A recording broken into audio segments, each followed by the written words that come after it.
ফুল, আমি তৈরি হয়ে গেছি, চলো।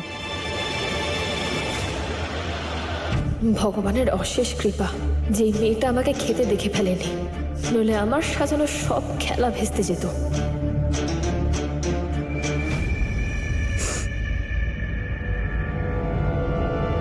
খাবারের গন্ধ আসছে। কি সব বলছো তুমি ফুল? খাবারের গন্ধ? সকাল থেকে সবাই ব্রত করে আছে, কেউ কিচ্ছু খায়নি।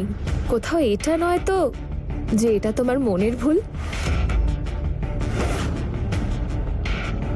চলো যাই, এবার দেরি হয়ে যাচ্ছে, চলো।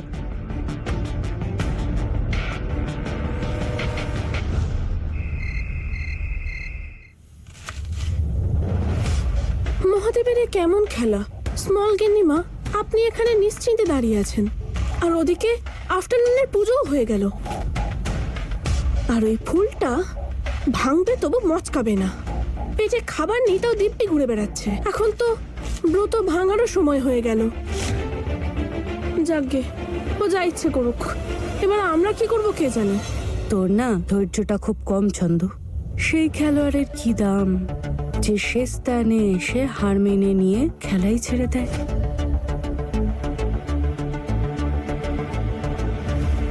মানে এরপর আপনি আরো ডেঞ্জার কিছু করতে চলেছেন? আমার আর কিছু করার দরকারই নেই ছন্দ।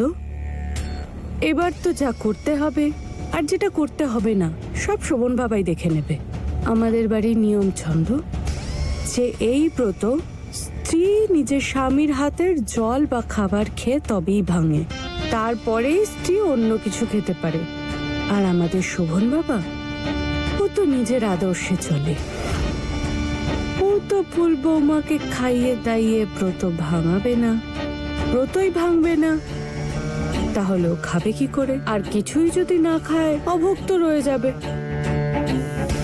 আর ধরে নিলাম শোভন বাবা যদি ফুল বৌমার ব্রত ভেঙেও দেয়, তাহলেও নিজের চোখেই ছোট হয়ে যাবে। এরকমটাও কোনোদিন করবে না।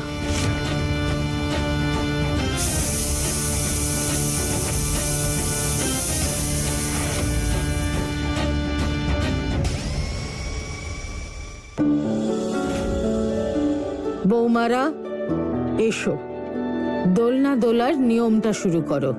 আমাদের পরিবারের নিয়ম অনুসারে এক এক করে স্বামী তার স্ত্রীকে খাইয়ে তার ব্রত ভাঙতে সাহায্য করবে। তাহলে দীপিকা বৌমা, তোমাকে দিয়ে শুরু করা যাক।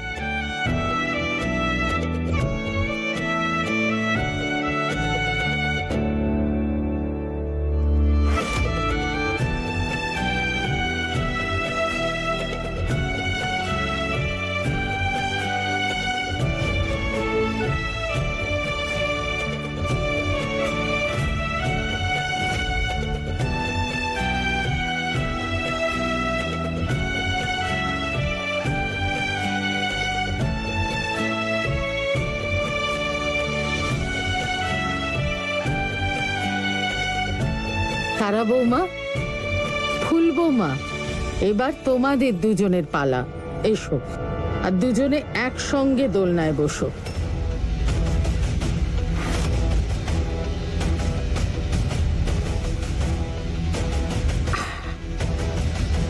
বৌমারা, আমি কি বললাম তোমাদের? এসো আর দোলনায় বসো দুজনে।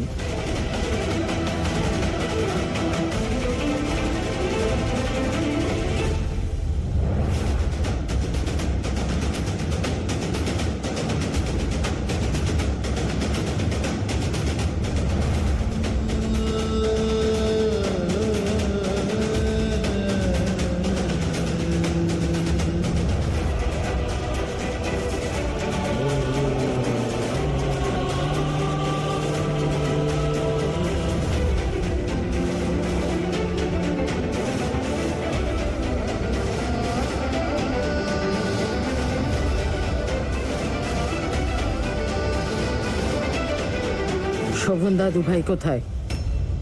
ওর এখন এখানে এসে ও স্ত্রীদের ব্রত ভাঙা উচিত।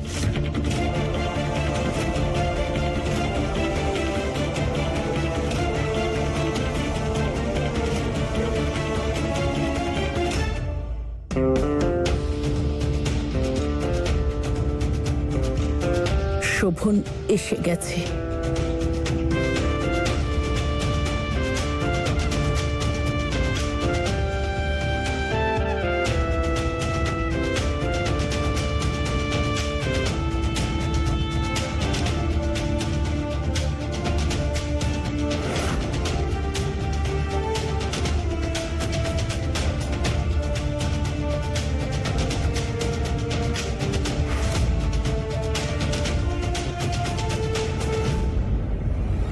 আমি আর কতদিন এসব সহ্য করব? কতদিন আর নিজের আত্মসম্মানকে নিজেরই পায়ের তলায় পিষে মারতে হবে? কিন্তু আমিও আমার সিদ্ধান্তে আজকে অনড়। আমি শুধু তারার জন্যই এটা করছি।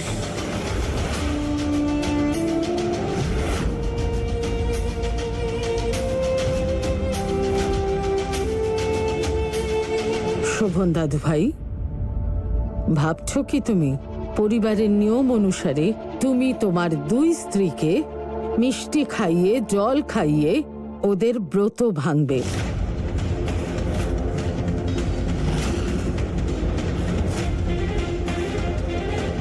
এসো দাদু ভাই।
বন্ধ করুন।